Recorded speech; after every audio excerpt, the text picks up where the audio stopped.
I have noticed this meeting being held this fourth day of September 2025 at 7:30 p.m. has been provided according to section 3D of chapter 231 of the public laws of 1975, known as the Sunshine Law.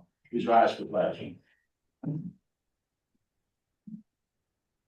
I pledge allegiance to the flag of the United States of America, and to the republic which stands, one nation, under God, indivisible, liberty, and justice for all.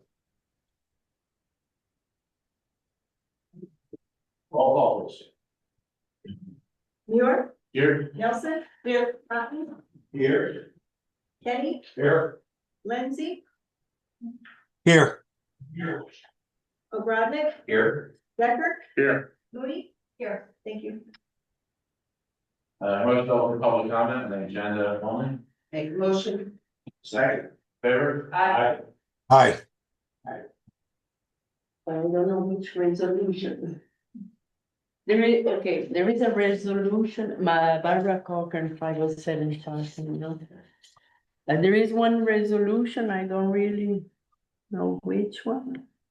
That says that you're going to get some funds, a trust fund application, maybe, I don't remember which one I read it home. 2025-79. I think I will have to read it again. It was the wording was very vague. When I read it, it could be planting trees, or it could be making a roof, it could be a water. Resolution 2025-79, it's to apply for Heritage Park improvements. Right, that one, that. They are going to be a fitness. Court. Fitness court, Yeah. yeah. Where is it gonna be? Sorry. Behind the basketball court. So behind the basketball court, there's enough room, we're putting in the pickleball court, which has already been approved, and be going in shortly, I'm sure it'll be part of Tom's updates. And then next to that, there's enough room to have like a fitness court, where you can have a wall where you can, you know, if you wanna just bounce balls off it, you can have yoga on it, various, It's like station, it's like cardio station. yeah, cardio stations. But why is it so vague in the wording of the resolution? I am going, You see what I mean? yeah, I'm going to guess that the county probably gave us the site now. You want me to, Sure. the resolution is actually a boilerplate resolution that accompanies the application to the county for their grant. So it doesn't really get into the details of Okay. that I resolution, so see. it's basically a model. But it is important to the public, to the audience, to have a Well, more. we assume that all 26 municipalities in Huntington are applying for this, and Oh. every resolution is gonna. Everybody for the fitness? Well, we don't know, but for this grant opportunity and for the dollar amount, and so the resolution is gonna be the I same. see. And so the county usually provides that, so it's easier for them when they're processing. Okay, I understand that. And then after, I'll have another. The Robert 424 Charlton Road, ordinance 473 2022, that 2022 is when you did the street, ordinance. Sure. When you go to discussion, you're gonna bring up like, why is it being brought up again and kind of understand, because it was somewhat controversial when you were talking about it then, so. Yes, Gonna assume it might be also this time around, hopefully less. hopefully less, okay, all right, thanks. Thank you. Motion to close public comment? Make a motion to close. All in favor? Aye. I'm going to do the first three resolutions together. We have a motion to adopt resolution 2025-75, requesting approval of item of revenue appropriation for NJDEP stormwater grant. Resolution 2025-76, also item of revenue appropriation clean communities, and resolution 2025-77, requesting approval of item of revenue and appropriation recycling contract. Make a motion to approve all those resolutions. Second. All in favor? Aye. Thank you. I'm gonna ask for a motion, and then we'll discuss, and then we'll vote. So I have a motion to adopt resolution 2025-78, the award bid for the year 2025 Community Day fireworks. I'll make that motion. Second, yeah, and then, according to Robert's rules, this is a point of discussion. So there were two bids that were placed, one, was lower with more charges, is what I could read it. I think they both were, we were providing the, permit for both. Is that correct? They're handling the permit process? Yeah, that's part of the, RFQ. Yes, so, Mr. Guy, is there any? No, I mean, so the Garden State Fireworks was $5,000 for 5,471 pieces of fireworks, which is 91 cents per. And the second bid was more, it was $6,000 and far less, was for 3,604 pieces. So that was almost double the cost at $1.66 per firework. And all else were equal? Correct. So, I mean, I don't know that much of a discussion, I think it sounds like we go with the more or less. I would agree. Wow. Okay, well, Garden State had been, provided for many years. Okay, so that's our discussion, so, I will, then amend the motion to approve resolution 2025-78 to include Garden State Fireworks being determined as the, awardee. I make that motion with the amendment. Do I have a second? Second. All in favor? Aye. Aye. Thank you. And the last is resolution 2025-79 trust fund application municipal endorsing resolution. I make a motion. Second. All in favor? Aye. And then can I have a motion to pay all bills in the amount of $2,495,845.62, of which $1,404,248.17 is going to our local Board of Education, and $702,068.17 is going to our North Hunterdon Voorhees Regional District.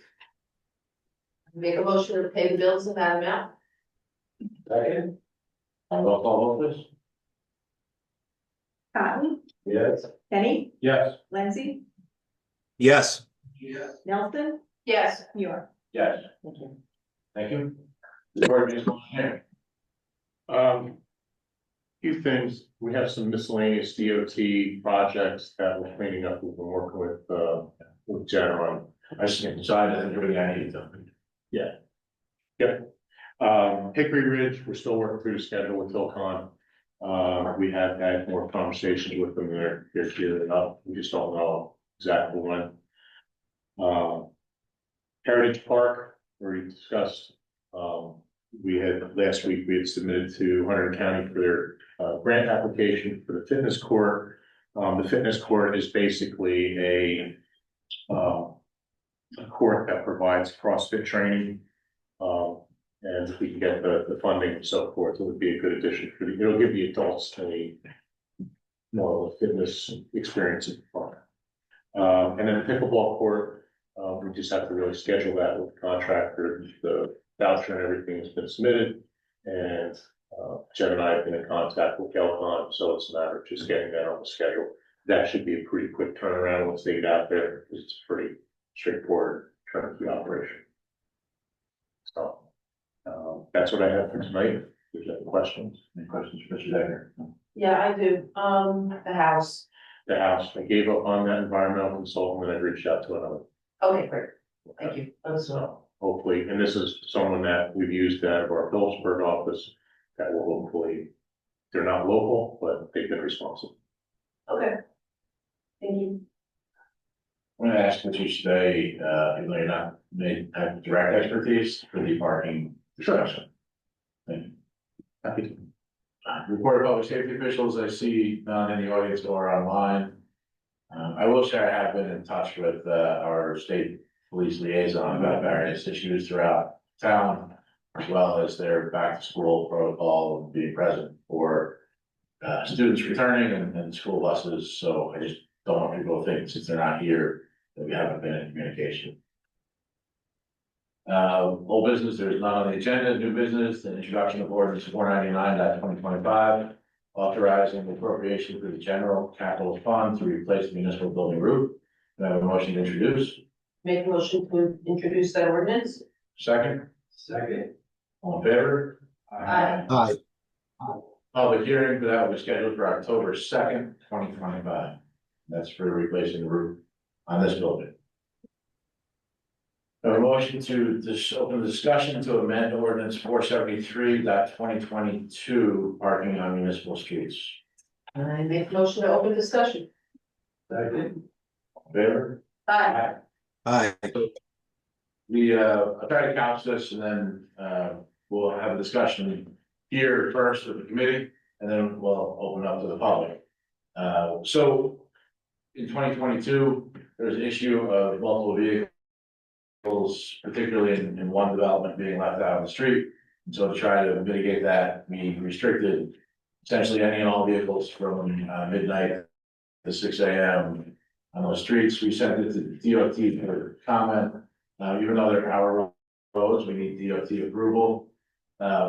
We never received an official response from DOT, but we never wouldn't consider that approval of what we did either. This issue pops back up again, same area, but we've had some other incidents since then throughout the town. So, I think some of the discussion, I keep looking this way, and Mr. Rodnick and Mr. Becker, if you've seen in other towns, and Mr. Lindsay, you as the police officer brought up too. So this initial, the way that we wrote this was under, title or statute 39, which is a motor vehicle violation. So the state police would issue a ticket. And then we had a discussion post that this could potentially be written as a zoning violation and not include the state police.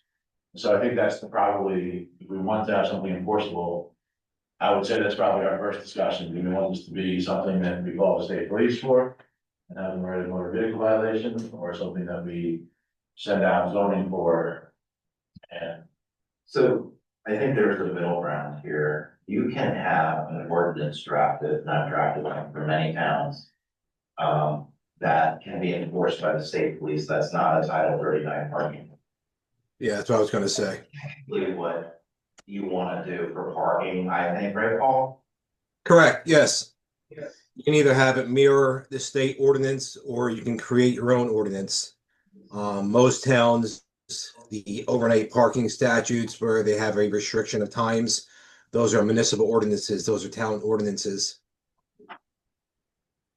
The other thing I would say is, motor vehicle parking is probably more appropriate for the state police, but like RV and boat parking, I think is more of a zoning issue. So I think maybe we want to split those two. Yeah, I was gonna say that it would be challenging for the zoning officer to issue a violation if unless it's a vehicle associated with a specific property, because they don't have the same jurisdiction over motor vehicles. They can't just look up a license plate. Right.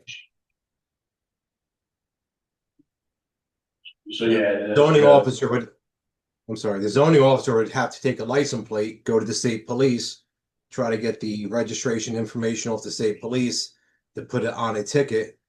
I'm not sure the zoning officer even has the ability to be able to do that. And plus, they would have to observe the violation in the middle of the night. I mean, the zoning officer would have to go out and actually see the violation in the middle of the night to issue the summons. Are we gonna want to pay our zoning officer to go out between midnight and 6 AM to drive around town and look for these violations?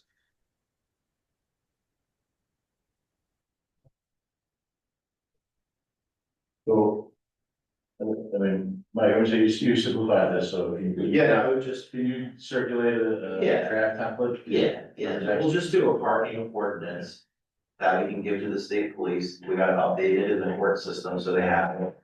And then separate out RVs, I mean, even motorcycles, I think you have to think about what you want for your scope of your zoning versus your, state police coverage, but RVs, trailers and boats, things like that are more appropriate for a zoning violation. So let's defer to you on that short circuit discussion. The last time we did this was Wiley mentioned, it was controversial and, it was just one plug-in into the existing ordinance. And it encompassed everything, which is the issue. So it says no person shall park a motor vehicle, but shall include those outlined in NJSA 39-1-1, as well as an automobile, truck, motorcycle, recreational vehicle, trailer, boat, or any day on any municipal street between the hours of 12 and 6. Penalties of the violations will be outlined in the sections, it's the municipal code per section, but.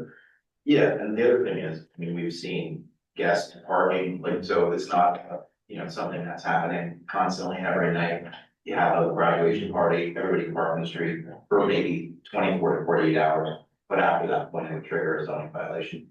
I think that makes sense. Yeah, so let's through with that. I mean, we did have, I will share, I mean, we have some amazingly wonderful residents. So when we issued this, we did have a lot of residents reach out to Mr. Lindsay and I and say, kids are staying overnight and their friends and are putting an RV. We just recently, Paul, I know you and I both had a resident that was moving, unfortunately, out of town. And so we were losing a wonderful resident who asked us, is it okay to park a moving truck overnight because our driveway has some constraints and sure, as long as there's safety, taken to identify a park there, but so. I mean, does anybody else in the committee, I think this is the best thing, is to circulate that before the next meeting. Yeah, I'd say more than 48 hours. And you guys have put on this last time. But I also have probably anytime anybody's breathing on the driveway, Yeah. things that they have on the street, if the driver's breathing on for a period of time, that's gotta be an exception. And there should be an exception, one of the problems that I've seen in my neighborhood is that people with young children who have their parents stay overnight and they have to park on the street because they don't have any room. And so, I don't want their grandparents getting tickets because that's why I like the ordinance with no exceptions. So there's gotta be a reasonable amount of time, and even, for somebody who's got an RV or a trailer, there's a reason why I have to put it outside one night, to give them a 24, 48 hours, but they can't stay. And we also had a discussion with it, and you can only do that, one or two times a year. You can't take it in for one day and then leave it out there for 5 days and then take it in for 1 day and do that properly. So, but, not all streets are the same. There's some streets where it's a huge difference. And there's other streets, like the cul-de-sac, there's just a school bus cut down. It's not as big a deal. So I think there's got to be a need for an exception.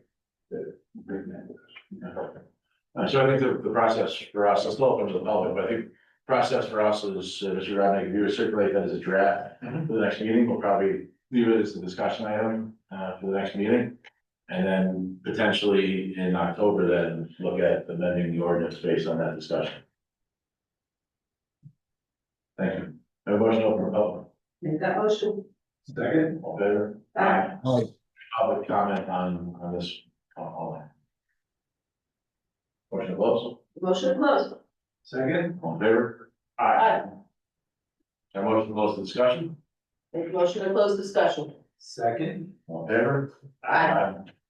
The next is a discussion to amend chapter 115, peddling and soliciting. I have a motion to open this discussion. Make motion to open this discussion. Second, Second. all in favor? Aye. So, the issue that we're trying to address here in chapter 115,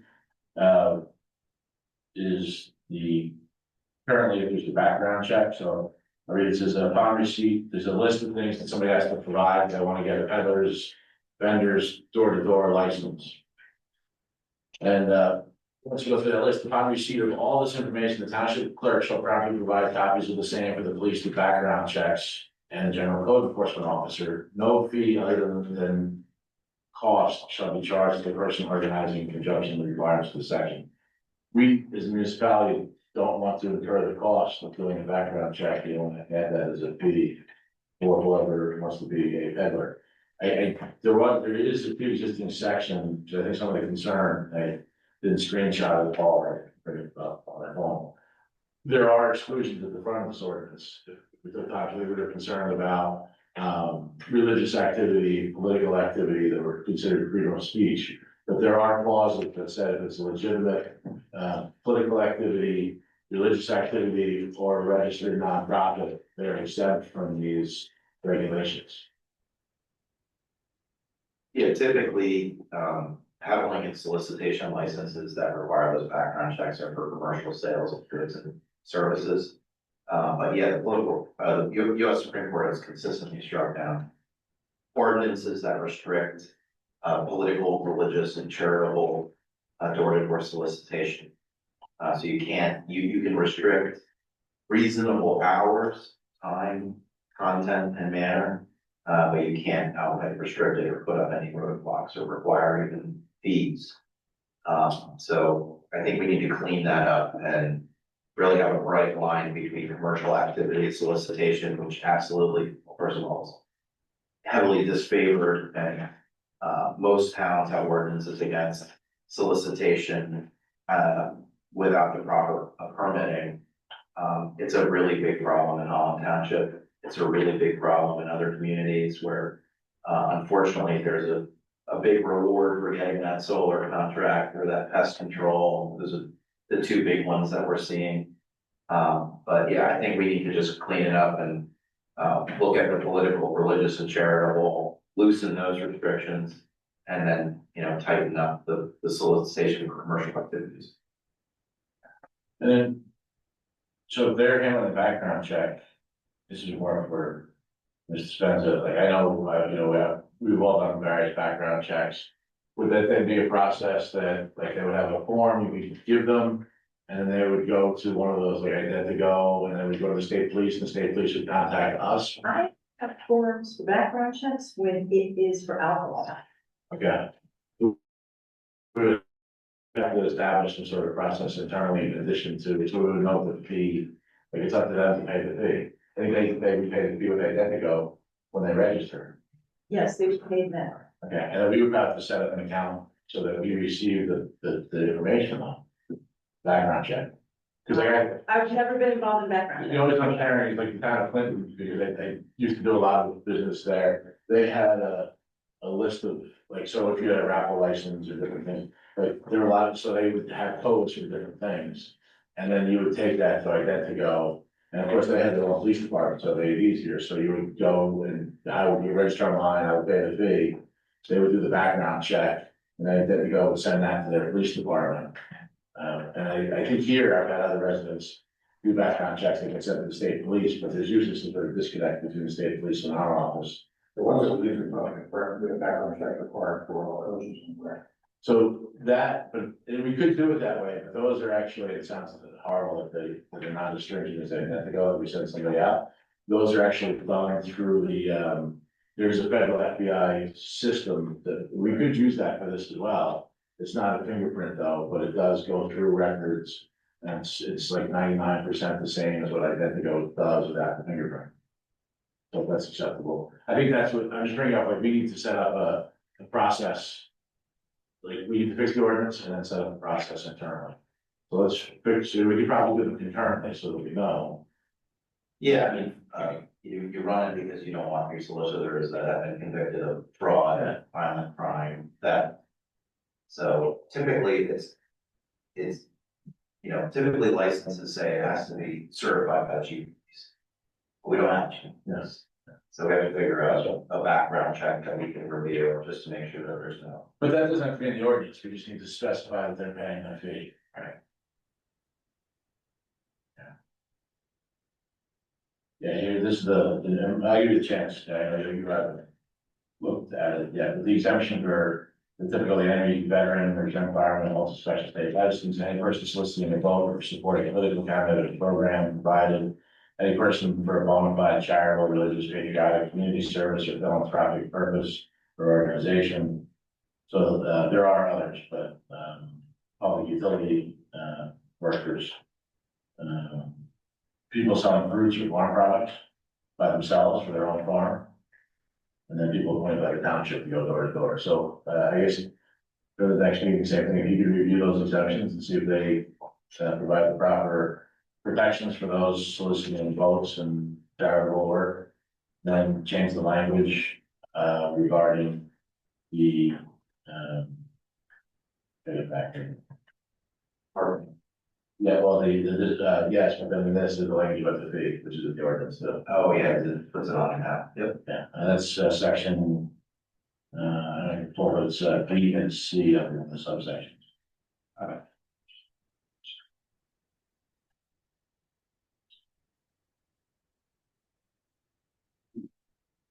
Any questions or further discussion? Motion to open the public. Make a motion to open the public. Second. Second. All in favor? Aye. Please, yes. I recall from 507 Charleston Road, in the last 20 years, how many solicitors, since we have Amazon and online shopping, how many They're solicitors? trying to sell you bug services or solar panels. Oh, man. Just having last word. Yeah, There used to be, they used to try and sell magazines, but this was 20 years ago. People are trying to sell. The exterminator came down the driveway, people were trying to sell solar panels, people were trying to come and door to work, want to take your house. I guess I'm not very popular. I think Charlestown Road is not that much because it's just so busy. There's not a good place to. They'll never come to my house. Yeah, I will say they go to the developments mostly, and they are, but they're mostly, they sidestep the process. And we've made it very clear to residents to call the state police. One individual was arrested, I believe, in Holland Township because he refused to stop. And we did have a case, unfortunately, 2 years ago with a senior resident who was sold a solar system that was improperly, fraudulently, and through state police plus civil court. And the township did get involved, help that family out because the children weren't local and asked for some help. So we try to provide those protections and most of the time, the bigger issue is that they just don't come for the permit, but we just want to make sure that you as the taxpayer are not paying for their background check. No matter like our ordinance was written, because that's the way it was. So that's my little thing.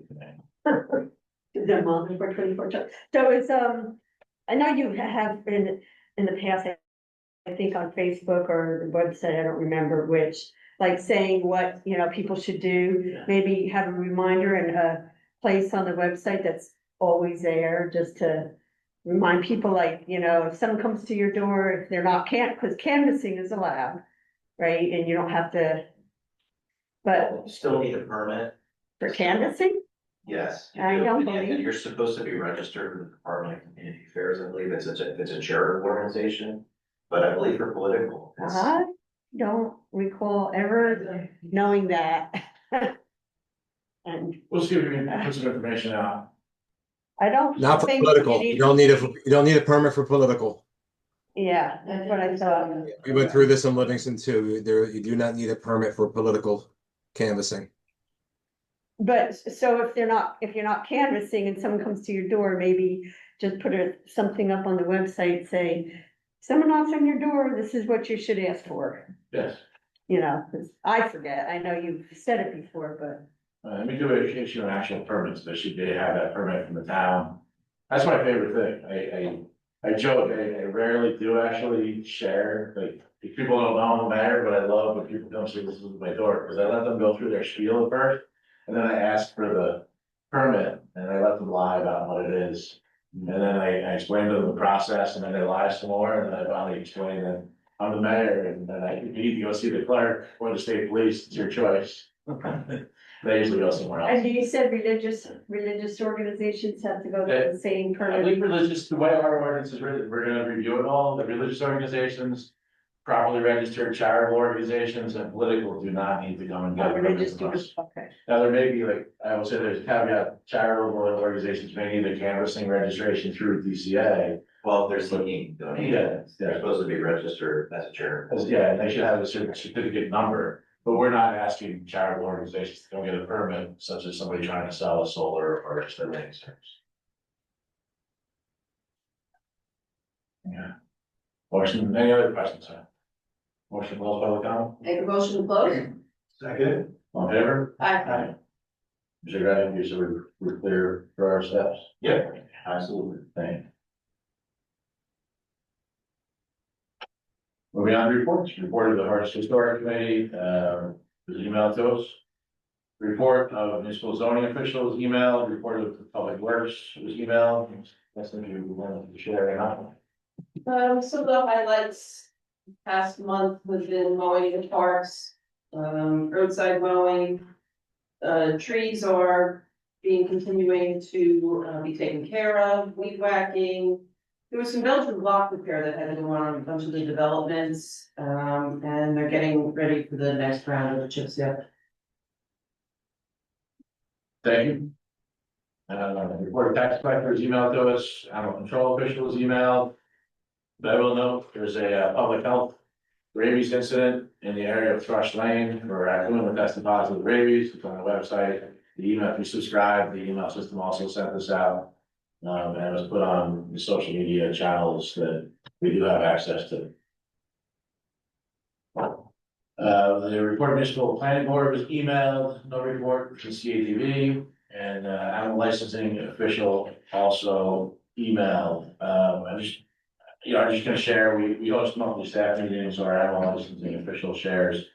We've had a phenomenal response to people registering their pets on time this year. Doing now. We also last year increased the cost. I know not everybody's happy about, but it just resulted in balancing that budget. So the revenue did justify, we went through and checked that increase was justified based on everything that we needed to do.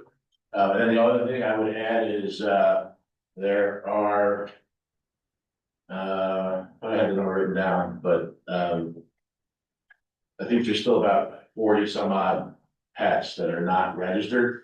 So if you remember the number better than I do, I think it was 40 some odd. I wrote down how many. 40, it is, okay, it's 46. Okay, so I couldn't read my own handwriting.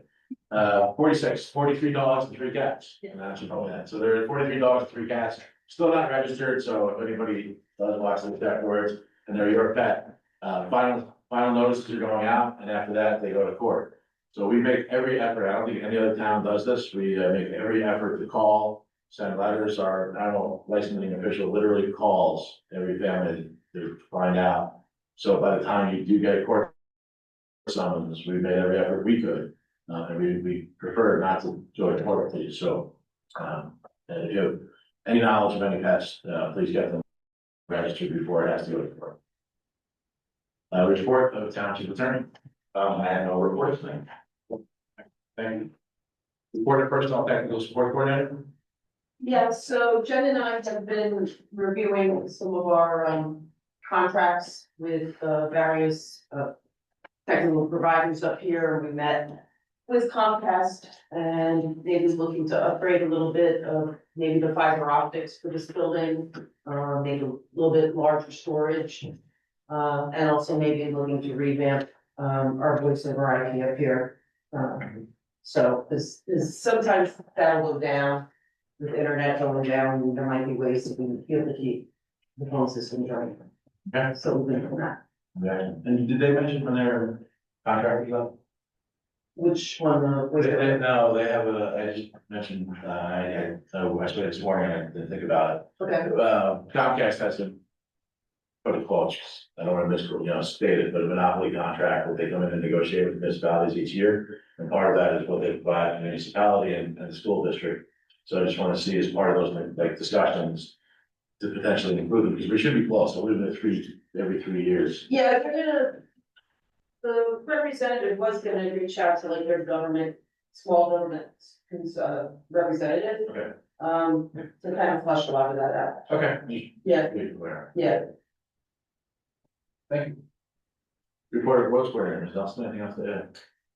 Just to drill down on the trees, as I mentioned in the last meeting, JCP&L is concluded their operations in town, and now we have started our own kind of cleaning up what they may have missed. And so they have, from what I understand, we're finished on Blackbrook. They will be finished, next we moved on to Bellwood, because Bellwood was very hard hit. There were probably 30 more trees that needed to come down on Bellwood. So they've been working on that all week, should be done on Friday, maybe on Monday, and then from there, moving on to cleaning up tunnel and Turkey. They were well today. Yes, they were available today. I think they took down like 5 or 6 trees or something today. Thank you. Report of joint professional service coordinators, myself and Mr. Kenny, I have nothing to add on Mr. Kenny's. No, all good. And report of violence council coordinator, Ms. Nelson. Nothing tonight. Report of governing body members, Mr. Patton. Not for me tonight. Mr. Kenny. I don't want to steal anybody's thunder, we got a couple We had the seniors barbecue on Tuesday. You can just report, it was absolutely wonderful at the park. The three of us were supposed to cook, however, the seniors got there early and one didn't want us to cook. So we thought, Don't blame them. Yeah, well, I don't know. I don't know how good I did last year. Last year. Well, Yeah, well, last year was okay. and just a shout out to Johnny Ware. Did a lot of work in that organized and Worthy Ice Cream Truck, which was the highlight. Nice game. But that was my, also I didn't mind playing. Are you gonna talk about it? Very big You can talk about it. one. Recently we had Stephen Landon, who's in the 10th Infantry Division, 10th Mountain Division. United States Army served in Iraq and Afghanistan. And his family, his wife Leah, his three children, young children, Eleanor, Alexander Gabriel, were selected by Montel Williams. He does a program on life, and they do a military makeover. So he's one of our best Bethlehem Township presidents. He was selected. They had a ceremony for him at the Red Mill. It was absolutely wonderful. They had the honor guard from the VFW, and Montel Williams was there. It's going to be on TV. I guess we'll be in the background somewhere on the opening shots. But it was absolutely wonderful to former Sergeant Stephen Lynn and his family. So Bethlehem Township was well represented in the central community there. And then we had 100 games. Yeah, I was just gonna add to military makeover, if you don't mind. So we did issue, 2 proclamations as well, one for the television show itself. And then as I shared, I think more importantly, for Stephen Lynn, for his service, and his commitment to the community, so, and his family, and we presented, 2 keys to Bethlehem Township. They were the first keys that Bethlehem Township, I believe, in a 300+ year history has ever presented, so maybe it'll start a new trend, presenting keys to the city. Somebody asked me, what did that get them for Bethlehem? And it was to get into the snack shack. But it's our first time. Shows that it's a tradition that people present keys, and we've never done that before. So that was exciting. And I'll just share, for anybody who wants to volunteer, it is a volunteer effort, so they have a paid general contractor running the operation, and they have some of their own crew that goes to each location. They're professionals, but they're looking for about 70 volunteers every single day. They transform this house in about 9 days. The demolition work starts on September 20th through the 23rd. Those are closed days. There were people on those days there for demolition, so it should be clear to rebuild everything. And they would like volunteers from September 23rd to the 29th, and then September 30th will be the big reveal in the afternoon. And they would love to have people out for that as well, to celebrate the family returning to their home. Yeah, they emphasize you don't need to be a tradesman or very talented, in carpentry or plumbing. They have a lot of work where they need help. Now, even if it's simple as cleaning up, moving things, anything that you might be able to do, they'll appreciate the help. The 100 games. No, just 100 games where we had it seems to have found a permanent home in Heritage Park. And the best part of the county. It's the best part of the county, if not the state. Everybody has said that. And I just want to emphasize that this year, Bethlehem Township came in next to first, and Union Township came in a little bit ahead. Yeah. But more importantly, we beat them in the tug of war, so it was called. We beat them in the tug of war, and that was a big deal. So, but it was. He's still dressed as beautiful. Yeah, and people had fun, and I know that the other communities, that we teamed up with Alexandria this year, because both of us had some really numbers, and that might help. We did some new residents come out too, so that was fun. So Yeah. tug of war, I hadn't been to tug of war anchor for many years, so I was thrilled that there was a new tug of war anchor. There was a new gentleman and his family that I hadn't met yet in town, and I'm sure they'll get more involved. So it's just a fun way to introduce somebody to meet their community more so. I was gonna say, just don't put me on spelling bee next year. That was embarrassing. Most brilliant people can't spell. No, well, I'm really smart. I'm really smart. Mr. Lezzi? There we go. Just a couple quick things. First off, our emergency operation plans has finally been approved. and it was moved up to the state level for final approval. So that's being taken care of. Yesterday I was on a meeting with the county and state officials. We were discussing possibly having a joint local emergency planning committee composing of Bethlehem and several municipalities that are adjacent to Bethlehem. One of the reasons we were looking into this was due to the locations of our towns and the towns surrounding us, as well as the limitations that we have in regards to manpower, in regards to, availability of buildings or structures for, say, sheltering options, different ways to be able to transport people, just a whole bunch of different things that are involved in the operation plans. It would discuss that maybe we can team up with other towns and sort of work together to work on this. Everybody has seemed pretty excited about it. The county was excited about it. These other towns, everyone sort of was on board about it. Everything was going well till we sat down with the state, and the state advised us that the original proclamation that they have from 1988 or so, that is currently under review by the Attorney General's office, and they're looking to update and make some changes on it. As of right now, there are serious concerns in regards to not in the lower level where, the ideas that we have that we want to do, they think that's a great idea, but the concerns they're having is on the back end when it comes to getting reimbursements from FEMA, how the money gets dispersed and everything else. I guess there were some issues with other counties where some towns had a joint group, and then they would file for money, and then the county would also file for money, and then they were sort of double dipping on money, and then they got caught doing that. So now, because of that, everything is sort of on hold. So we had a meeting where basically we were told to hurry up and wait before we did it. So that's what we're working on.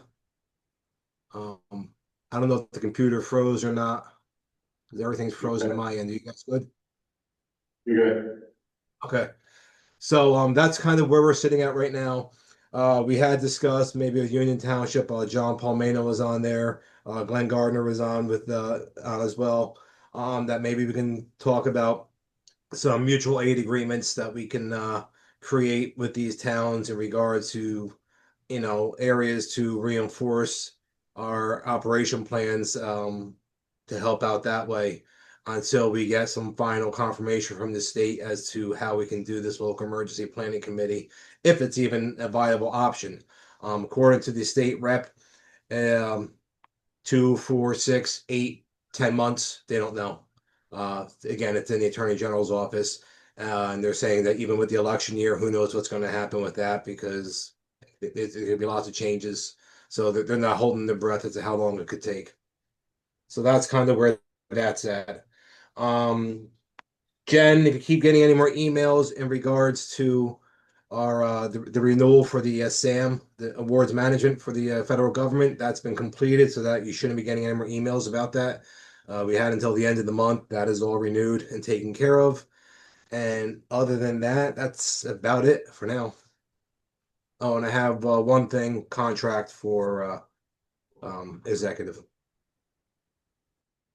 Thank you, Mr. Lansing. Thank you for, I know this, the EOP and any of the meetings take a lot of time and coordination, so thank you for that. Ms. Nelson?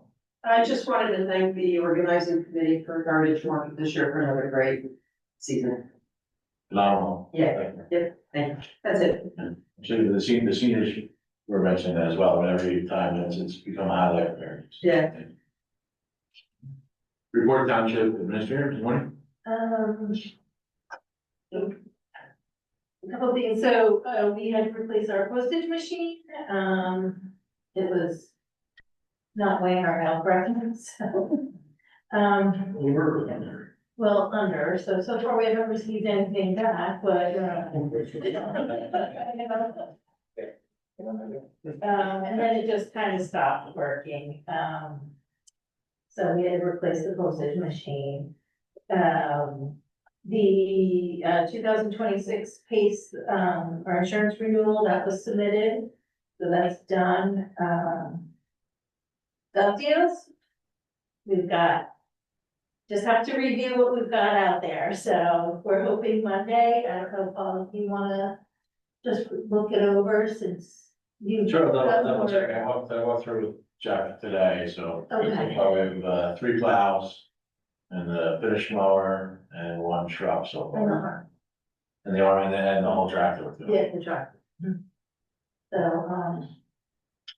we have it on there, so I don't know if there's, since you You got a little more experience in it. can, we'll touch base Monday. Okay. To get them finalized, but I looked at the equipment today, we went over starting bids. Okay. See what condition it's in. So. But you have also on the website or the, information. So it should be live on Monday. Then, we talked about doing the AI chatbot. I did reach out to, Hunterdon County, for who they use. Their quote came in about twice as much as the other, the first quote that we've gotten, so I don't know. What we need a discussion or what everyone's thought is on doing the chatbot. Yeah, did everybody get a chance, anybody get a chance to take a look at it? Yeah. I mean, it's, It's. You can answer, you can help out and answer to your, on basic questions.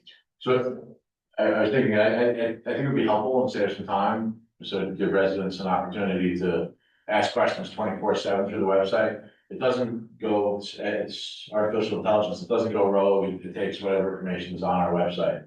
But it's very thorough, so I tested a variety of animal dog licensing, and it actually delineated like what the late fees were by month. I mean, it was not just, I said, do you need to license your dog or cat in Bethlehem? And I said, yes, you do, and this is the person you contact, and this is what the fee is, if you don't, if your rabies vaccine isn't by this, it gave you all the details, so it was a very thorough answer. I just asked some zoning questions as well, they were very thorough. So I would recommend that, I think just as a, as a courtesy to our residents and a time saver for our staff, that the AI plugin at $2,000 that it was very valuable. I would like to request that we add in with this vote, in preparation of the new year for the dog and cat licenses. Now that won't start until next year, but if we approve it now, it's time to ramp it up and test it and make sure that it's working. And the benefit there from residents who've asked for many years, but it's always been whether the rabies vaccinations were valid or not, and that's where the AI technology is really valuable, is it can determine, it can read the PDF for us and determine whether they're valid or not, and then send it back. So residents aren't holding checks, and residents are being charged. So I would ask for a motion to approve, contracting with Inga, what's the name of the company? Igna, for AI chatbot plugin for the homepage of the website, and start the preparation contract for the dog cat licenses for 2020. I will make that motion. Second, and since this is a contract, I have a roll call. Tom, Yes. Kenny, Yes. Lindsay,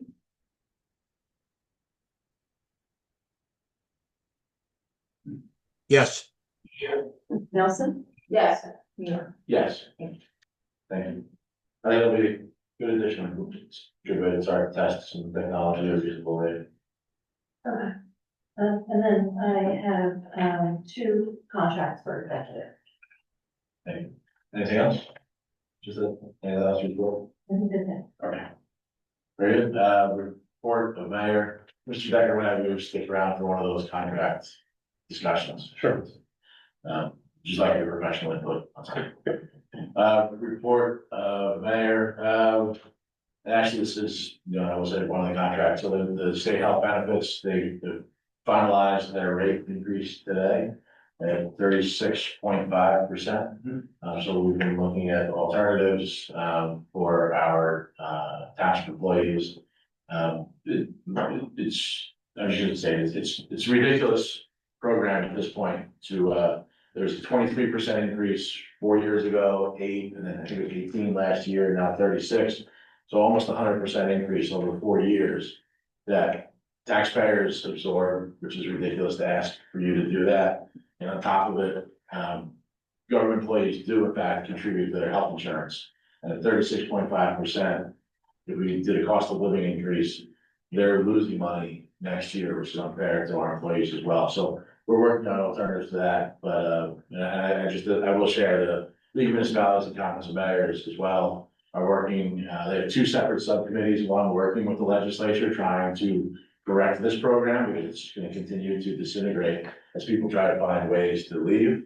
And there's a second subcommittee that I serve on that's looking at alternatives, potentially creating our own municipal joint health insurance fund, which would not be ready for 2026. That's a heavy lift, but it may be a good alternative, for future years. But I needed to share that as a public notice and point of awareness of what we manage and try to mitigate, here.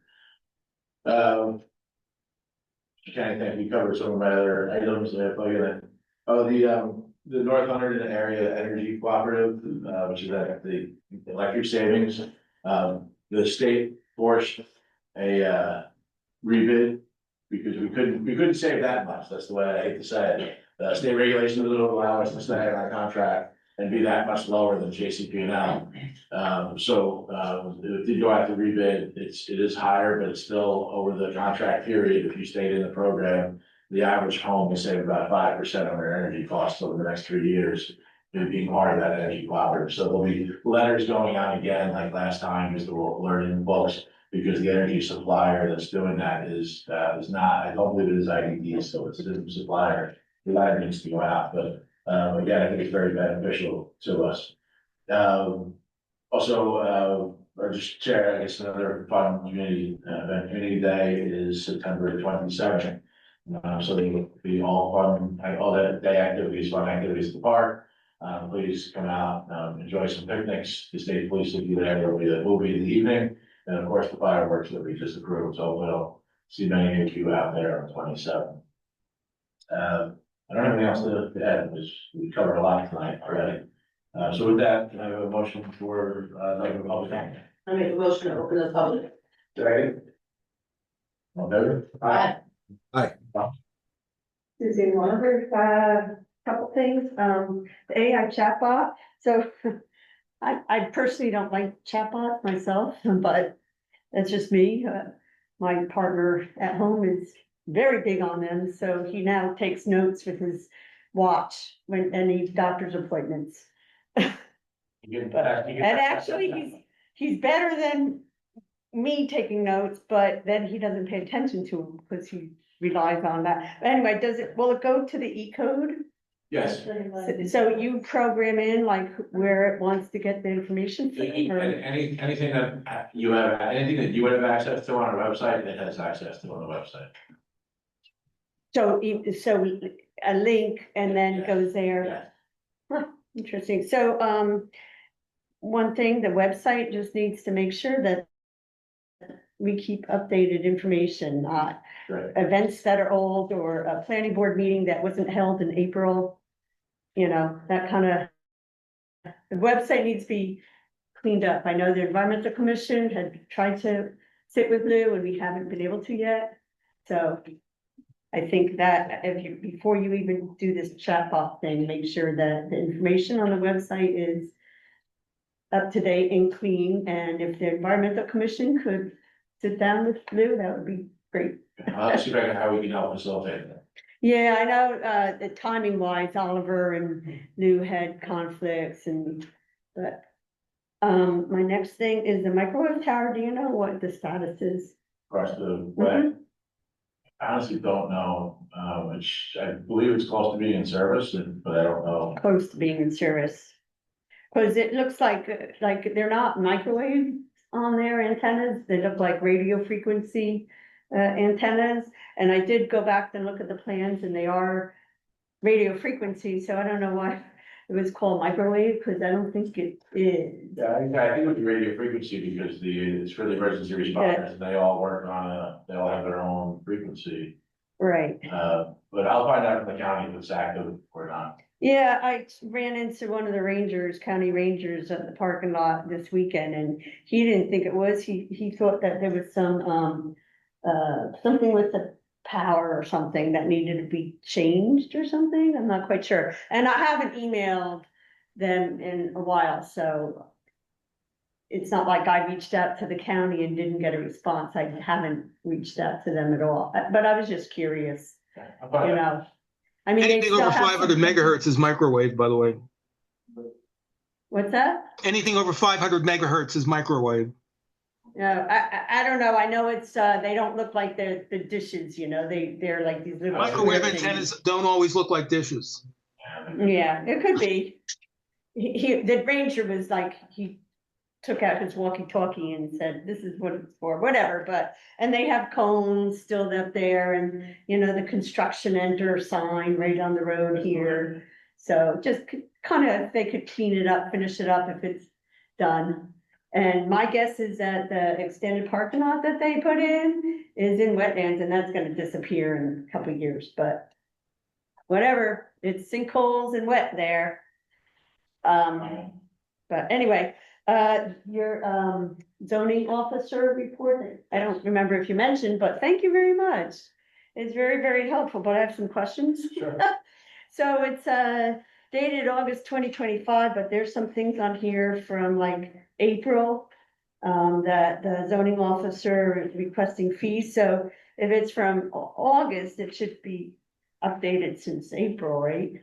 It tracks, actually, you have one, I may not have one in front of me, because emailed to me. Do you want me to bring it up to you? Sure, I think I just have a, yeah. No, I do have, I apologize.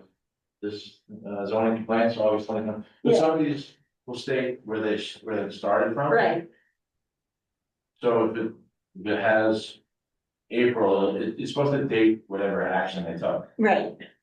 So I would think that April, So I think the ones that site visited by engineer and zoning officer report 25. Mhm. And then zoning officer contacted property owner requesting fees, so report to be reviewed. That's actually, that's the gross drive. Mhm. We've set it up, I think that there's probably. I spoke with Sarah about that the other day. And, she needs a memo from me basically saying what needs to be done because we never got an application, soil application from them. Okay, And we're supposed to get the application and the fees, according to this, right? there's a fee associated with soil importation. Correct. Right. And that was never Exactly.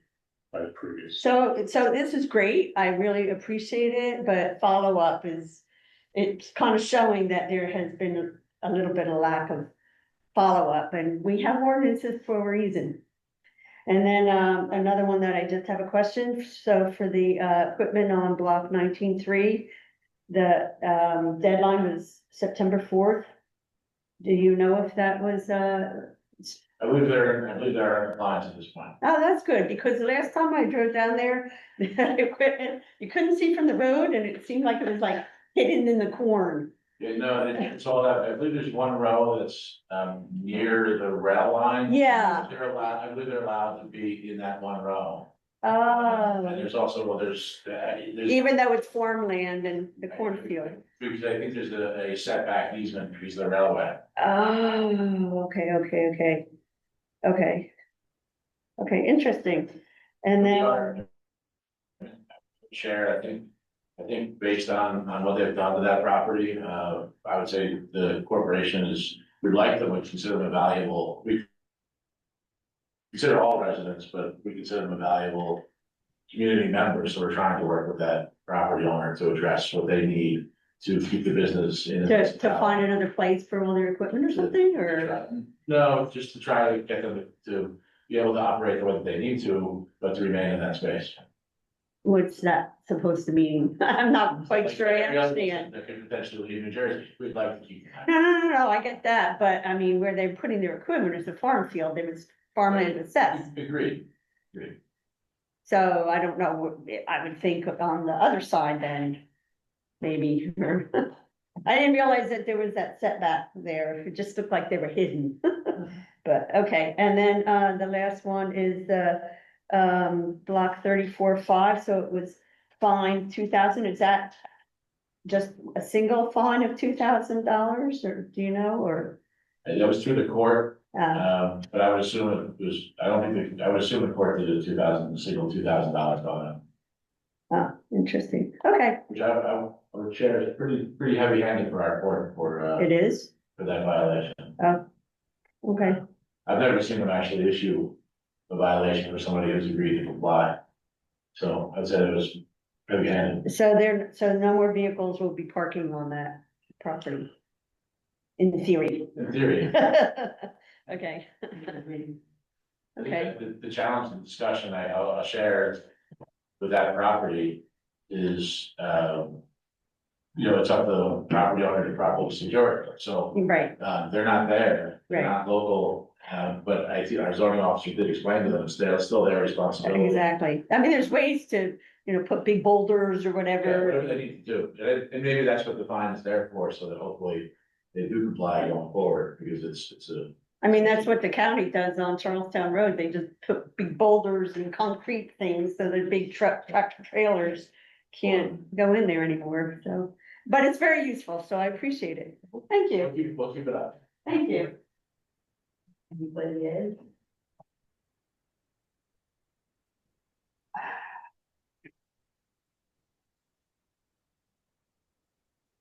Barbara Proctor, 507 Charlestown Road. So I did walk in at Heritage Park and there is this big boulevard going down towards the Musconetcong. And there is not many trees. They're all falling dead. You know that?